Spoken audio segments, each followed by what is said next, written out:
దేవుని పరిశుద్ధ నామానికి మహిమ కలుగునుగాక. ప్రియమైన దేవుని బిడ్డలారా,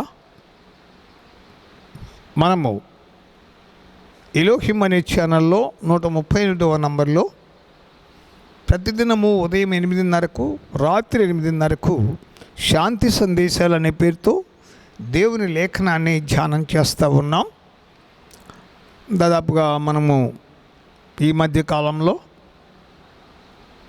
ఆదికాండంలోని యాకోబు జీవితంలోని కొన్ని ఘట్టాలు మనం ధ్యానం చేస్తూ వచ్చాము. మరి యాకోబు యొక్క 12 గోత్రికుల యొక్క వారి వివరాల్లో మనం వెళ్ళి చూస్తే, యాకోబుకు 11వ సంతానమైనటువంటి యోసేపు జీవితము చాలా శ్రేష్టమైనదిగా మన కళ్ళ ముందు కనబడతా ఉంది. ఈరోజు 37వ అధ్యాయము ఆదికాండంలో నుంచి యోసేపుని గురించి కొంత ధ్యానం చేద్దాం. చదువుతున్నాను. యాకోబు తన తండ్రి పరదేశవాసిగా ఉండిన కనాను దేశంలో నివసించెను. యాకోబు వంశావళిది. యోసేపు 17 ఏండ్ల వాడై తన సహోదరులతో కూడా మందను మేపుచుండెను. అతడు చిన్నవాడై తన తండ్రి భార్యలైన బిల్హా కుమారుల యొద్దను దిల్ఫా కుమారుల యొద్దను ఉండెను. అప్పుడు యోసేపు వారి చెడుతనమును గూర్చిన సమాచారము వారి తండ్రి యొద్దకు తెచ్చుచుండు వాడు.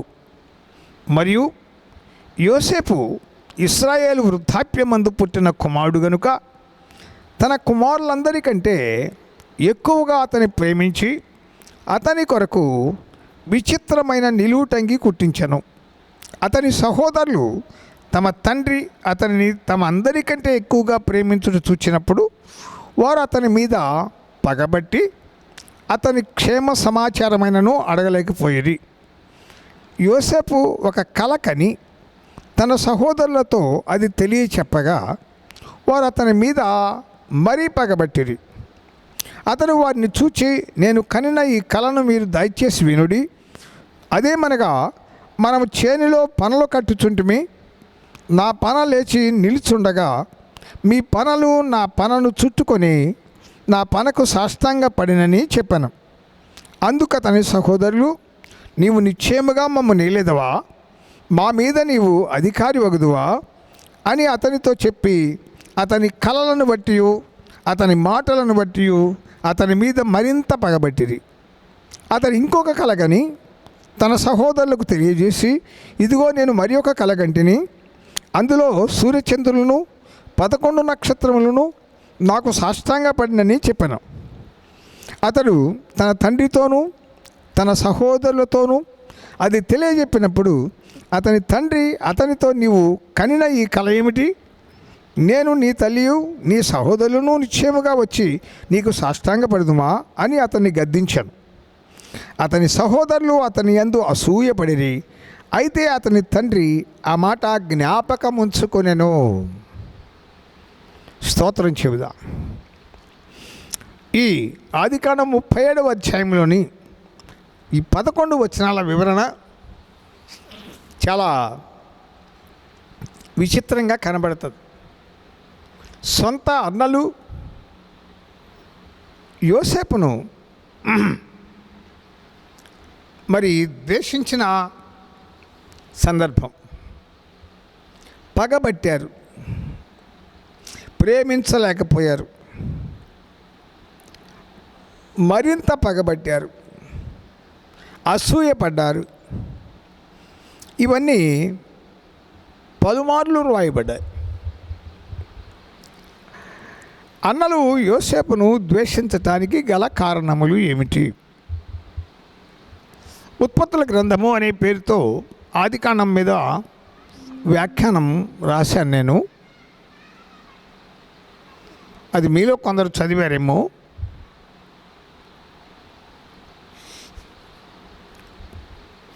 వ్రాయబడిన మాట ఏంటంటే, యోసేపును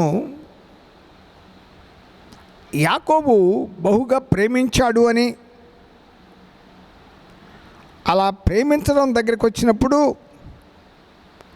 ఆ యాకోబు అతనికి ఒక చక్కని అంగీని అతనికి కుట్టించాడని మరి మనం చూస్తున్నాం. దీన్ని బట్టే వాళ్ళు యోసేపును ద్వేషించారా? చూడండి, చాలా బాగా పరిశీలించి చూడండి. 3వ వచనంలో, తన కుమారులందరికంటే ఎక్కువగా అతన్ని ప్రేమించి అతని కొరకు విచిత్రమైన నిలువుటంగి కుట్టించను కాబట్టి వాళ్ళు ద్వేషించారు అనేది మనం చూడగలుగుతున్నాం. విచిత్రమైన నిలువుటంగి కుట్టించినందువల్లే అందరికంటే తమ తండ్రి యోసేపును ఎక్కువగా ప్రేమించాడు కాబట్టి పగబట్టారు అనేది, ఎరా బాగున్నావా అని క్షేమ సమాచారం కూడా అడగడానికి వీల్లేనంతగా అతన్ని ద్వేషించారని వ్రాయబడింది. అసలు కారణం చెప్పనా? 37వ అధ్యాయం మీరు చూడండి. 2వ వచనంలోని చివరి భాగం చదివితే, అప్పుడు యోసేపు వారి చెడుతనమును గూర్చిన సమాచారము వారి తండ్రి వద్దకు తెచ్చుచుండువాడు. ఇది అసలు కారణం. అన్నలు యోసేపును ద్వేషించుటకు అసలైన సిసలైన కారణం ఏదన్నా ఒకటి ఉంటే, వారు తండ్రి యొక్క మందలను మేపుతూ చాటుమాటుగా గొర్రెలను మేకపోతులను అమ్ముకుని ఆ సంగతి తండ్రికి చెప్పకుండా డబ్బును దుర్వినియోగం చేయటం యోసేపుకు పసితనం నుంచి నచ్చేది కాదు గనుక, వారు ఎక్కడ ఏ ప్రాంతంలో మందలు మేపుతున్నా మరి ఆ జీవాలను అమ్మేసుకుని ఆ డబ్బుతో వాళ్ళు ఏమేం చేసేవాళ్ళు ఆ సంగతి తీసుకొచ్చి అప్పలంగా తండ్రికి చెప్పేవాడు యోసేపు. అది అసలు వాళ్ళ ఈర్ష్య ద్వేషాలకు, పగ, కక్ష, కార్పణ్యాలకు కారణం. మనమేంటంటే పై రంగులు, హంగులు, హంగామాలు గురించి మాట్లాడుకుంటున్నాం. ఒక మనిషిని ద్వేషిస్తున్నాడు అంటే వాడు చెప్పే కారణం వేరే కావచ్చు, కానీ వాడి గుండెల్లో విషం వేరే రకంగా ఉండొచ్చు. యోసేపు అన్నలు అతని మీద పగబట్టడం, అతన్ని బెదిరించడం, బాగున్నావా అని క్షేమ సమాచారం కూడా అడగలేకపోవడం, ఇవన్నీ వరుసపెట్టి 1 by 1గా అతడు కళలు ఒకటి వచ్చినాయి. ఈరోజు మన అంశము యోసేపు కళలు. ఇదొక పెద్ద కారణం.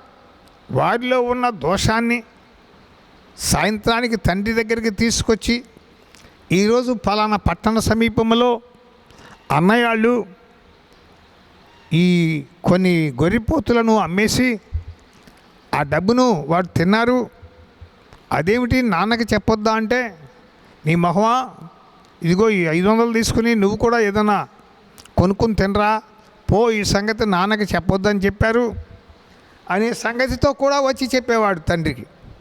మరి వాళ్ళకి మండదా? అతిక్రమాల్ని దాచిపెట్టేవాడు వర్ధిల్లడు అంటుంది వాక్యం.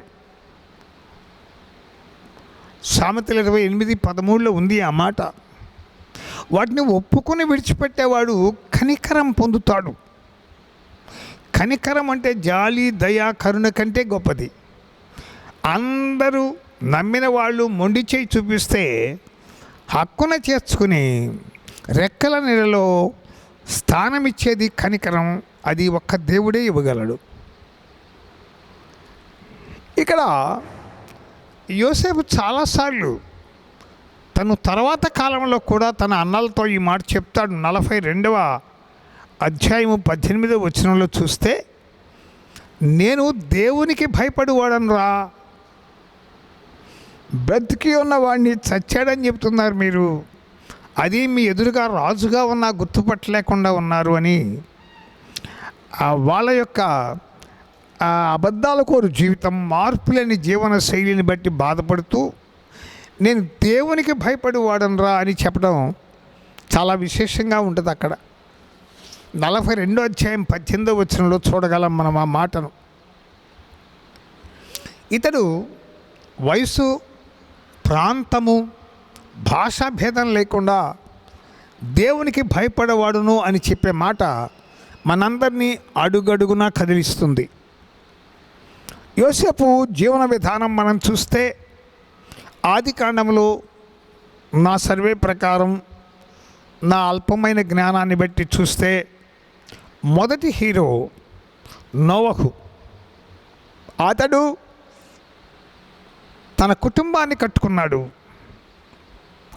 తనను తాను దేవుడికేసి కట్టుకున్నాడు, దేవుడు చెప్పిన ఓడను కట్టుకున్నాడు.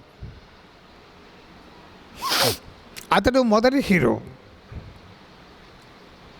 అతడు నవీన ప్రపంచ నిర్మాణకుడు, దేవుడి చిత్తాన్ని నెరవేర్చినవాడు. దేవుడి చిత్తాన్ని నెరవేర్చడానికి కట్టుకున్న తన ఒక్కగానొక్క కుటుంబం ద్వారా వినూత్నమైన ప్రపంచాన్ని లోకానికి చూపించినవాడు. మనము రెండవ హీరో దగ్గరికి వెళ్తాం. అతడు విశ్వవిఖ్యాత విశ్వాస వీరుడు అబ్రహాం. తనొక్కగానొక్క కుమారుణ్ణి దేవునికి అర్పించడానికి వెనుదీయనివాడు.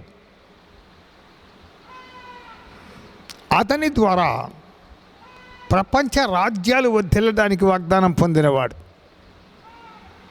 మూడవ హీరో దగ్గరికి మనం వెళ్తే అతడు ఇస్సాకు. అతడు కూడా ఇద్దరు కుమారుల్లో తన చిన్న కుమారుడైన యాకోబులో నుంచి ఇజ్రాయేలు 12 గోత్రికులను ఈ ప్రపంచానికి ఇచ్చి జీవము గల దేవుని సత్యవేదము లోకానికి పంపటానికి ఉపయుక్తమైనవాడు. ఇక 4వ హీరో మనకు తెలుసు, మనం ధ్యానం చేస్తూ వస్తున్నాము, యాకోబు. యాకోబు 4వ హీరో. నిజంగా మనం చూస్తే అతని ద్వారా తన 12 మంది కుమారులను దేవుని చిత్తంలో కని పెంచినవాడు. మరి మనం చెప్పుకుంటాం ప్రకటన గ్రంథంలో 24 పెద్దలు అంటారు. పాత నిబంధన 12 మంది గోత్రికులు, కొత్త నిబంధన క్రీస్తు 12 మంది శిష్యులు, కలిపి 24 మంది అని అంటారు బైబిల్ అపోస్తలులు, బైబిల్ పండితులు, వేద పండితులు. చూడండి, ఒక్కొక్క వ్యక్తి దేవుని చిత్తములో మరి దేవుని ప్రణాళికాబద్ధమైన పని చేశారు. అందుకని వారంతా రియల్ హీరోస్. అప్పుడు మనం 5వదిగా మనం చూస్తే మన కళ్ళ ముందు 5వ హీరో యోసేపుగా కనబడతాడు. ఇతడు పసితనం నుంచి యథార్థతను ధరించుకున్నవాడు, సంతరించుకున్నవాడు. అవిధేయతను, నిర్లక్ష్యత వైఖరిని, చాటుమాటు పాపమును అతడు సహించినవాడు కాదు, సమర్థించినవాడు అంతకంటే కాదు. అసలు అన్నల చేత ద్వేషింపబడటానికి గల కారణం, అన్నల పగకు ప్రతీకారానికి గల కారణం, యోసేపు వారి అన్నలలో ఉన్నటువంటి చెడుతనమును గూర్చిన సమాచారం తన తండ్రికి చెప్పుటయే.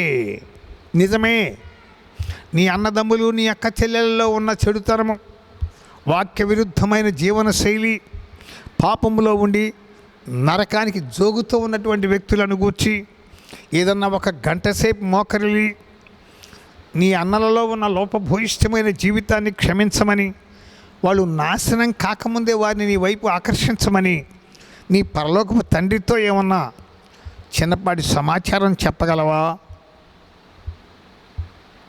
నీ కుటుంబంలో నీ భర్త నిన్ను ప్రార్థనకు వెళ్ళనిస్తున్నాడు, కానీ ఆయన రాడు, ఆ దిగులు నీకు లేదు. నీ మట్టుకు నువ్వు దేవుని సన్నిధికి వస్తున్నావు, మంచి భక్తుడివి, భక్తురాలివి, నేను కాదనను. కానీ నీ కుటుంబంలో మిగిలిపోయిన వారి యొక్క విషయాలు నీ దేవుడైన యెహోవాకు చెప్పవలసిన ఆవశ్యకత ఎంతో ఉంది కదా. యోసేపు పసితనం నుంచి ఆ విషయం తన కన్న తండ్రి ముందు భయము లేకుండా చెప్పడానికి అలవాటు పడినవాడు. అందుకే అతనంటే దేవుడికి ఇష్టం.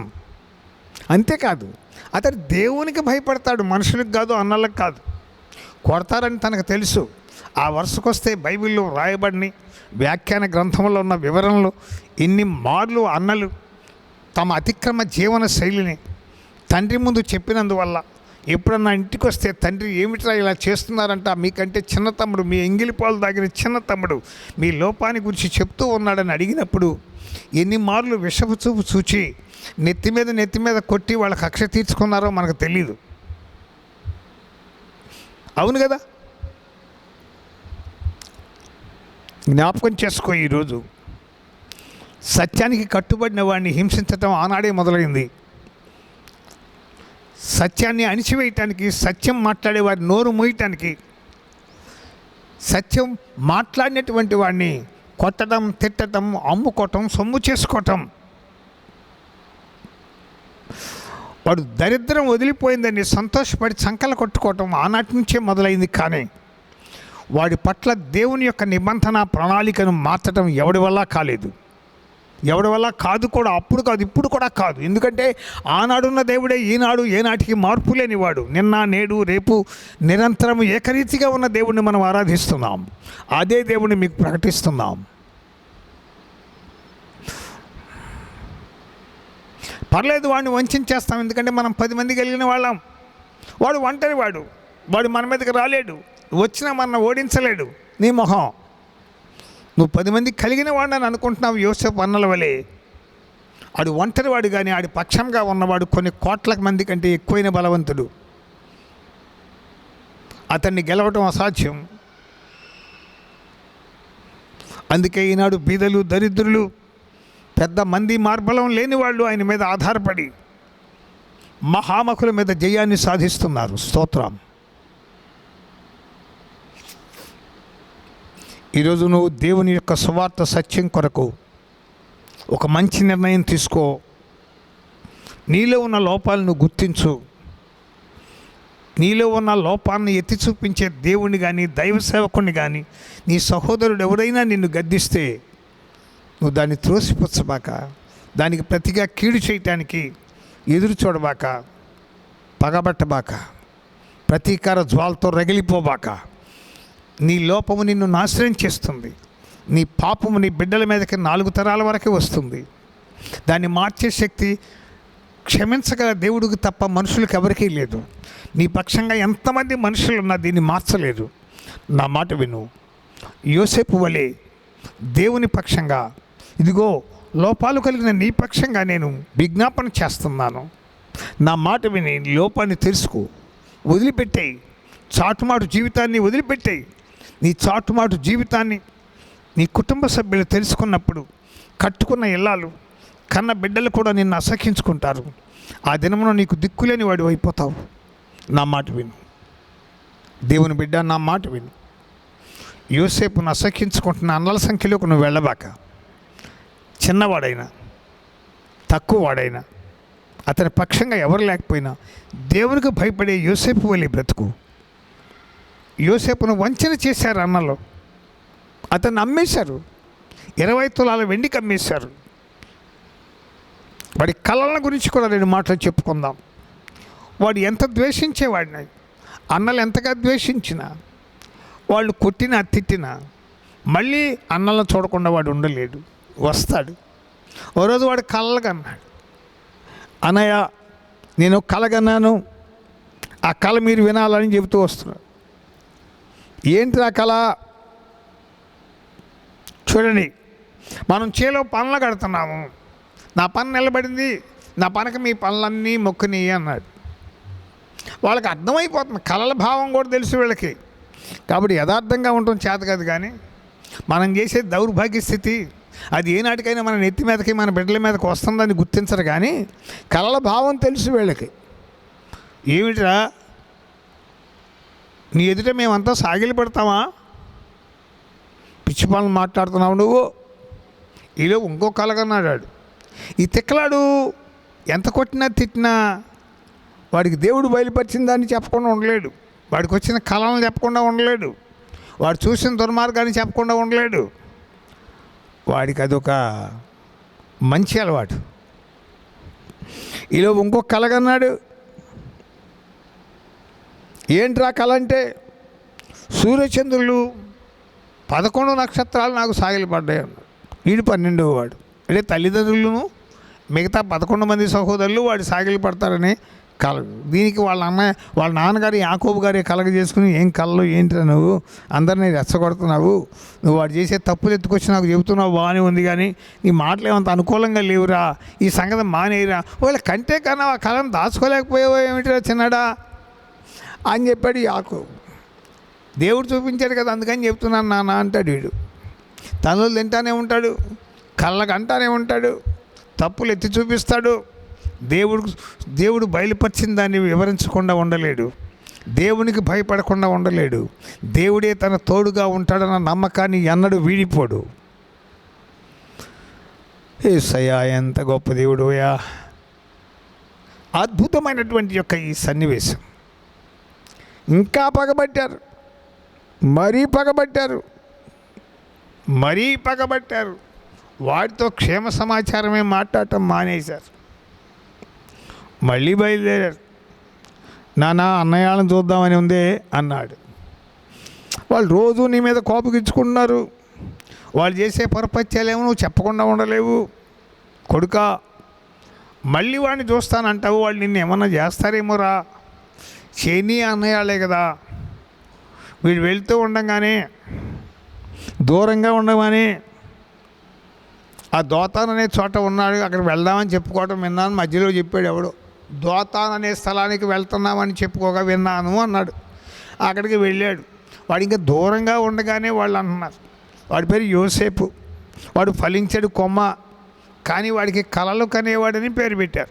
చిన్ననాడే కల కన్నాడు, అన్నలతో అది చెప్పాడు, కలలు కనేవాడన్నారు, అన్యులకు అమ్మేశారు, నిందలు శ్రమలు సహించాడు,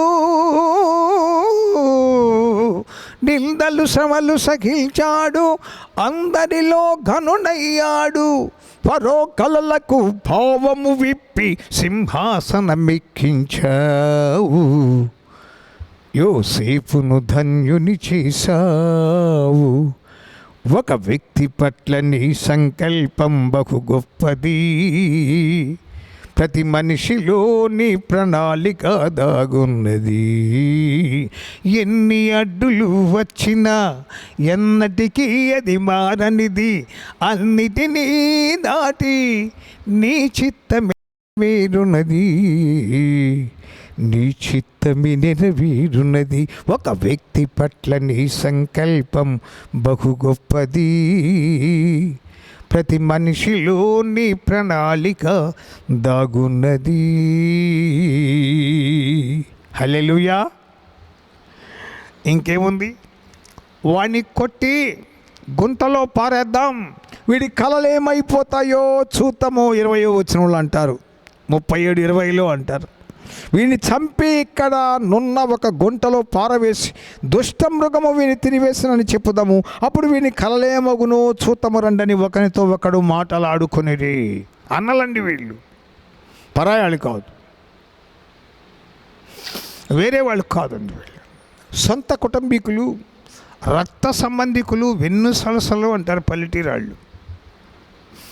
ఏ కోదళ్ళు, సర్లే ఎన్ని ఉదరాలైతే ఏమిట్లే, ఒక తండ్రి రక్తానికి పుట్టిన వాళ్ళు తమ్ముడిని, నిజాయితీ గల తమ్ముడిని ద్వేషించడం మొదలుపెట్టారు. జ్ఞాపకం చేసుకోండి, 20 తులాల వెండికి అమ్మేశారు. ఇష్మాయేలీలు ఆ దారినే వస్తూ ఉన్నారు. గిలాదు మార్గస్థులు 20 తులాల వెండికి అమ్మేశారు. భలే న్యాయం చెప్పాడు అందులో ఒక అన్నయ్య, వీడిని చంపితే మనకేం వస్తుందిరా, అమ్ముకుంటే సొమ్ము చేసుకోవద్దు రండి అని చెప్పారు. వాడు నన్ను రక్త సంబంధి కదా, రక్త సంబంధి ఎంత ప్రేమను చూపించాడో మనం చెప్పలేము. అమ్మేశారు, అందరూ సమ్మతించారు. అక్కడి నుంచి అతడు పారిపోయాడు. దయచేసి జ్ఞాపకం చేసుకోండి అన్నలారా, మీ నిజాయితీని గురించి నేను బాధపడ్డాను, మీ అతిక్రమం వద్దన్నాను తప్ప నన్ను ఇక్కడి నుంచి అమ్మేయద్దు, మీ దగ్గర నుంచి నన్ను తోలివేయొద్దు, దయచేసి నన్ను మీతో ఉండనియండి అని వాడు కంటికి మంటికి ఏకధాటిగా ఏడ్చాడు. కానీ అమ్మేశారు. ఇష్మాయేలు వాడిని బలవంతంగా తీసుకుని పోయారు ఈజిప్ట్లో. మరి ఫరో యొక్క దేహ సంరక్షక అధికారి అయిన ఫతిఫర్కు అతన్ని మారుబేరానికి అమ్మేశారు. యోసేపు ఆ రీతిగా అన్నల్లోంచి అమ్మబడి తిరిగి కొనబడ్డాడు. ఆ రీతిగా క్రయ విక్రయాలు చేయబడిన యోసేపు ఆ దేశంలో అత్యధికమైన ఆశీర్వాదానికి ఎలా పాత్రుడయ్యాడు తర్వాత మనం చూద్దాం. దేవుడు మిమ్మల్ని దీవిస్తాడు.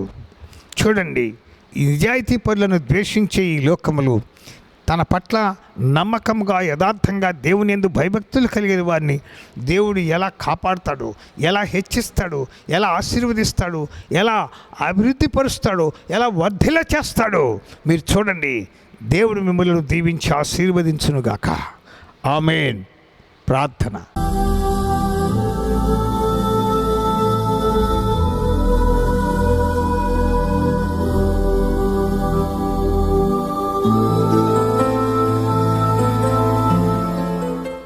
తండ్రి, ఈ లోకములో నీతిపరులను ద్వేషించే వారి చేతిలో నుండి నీవు ఎలా సంరక్షించి కాపాడి బ్రతికించి బలపరిచి నాయనా ఈ లోకములో అధికారులుగా ఉన్నతమైన స్థితికి హెచ్చించగలవు యోసేపులోంచి మేము నేర్చుకుంటూ ఉన్నాం.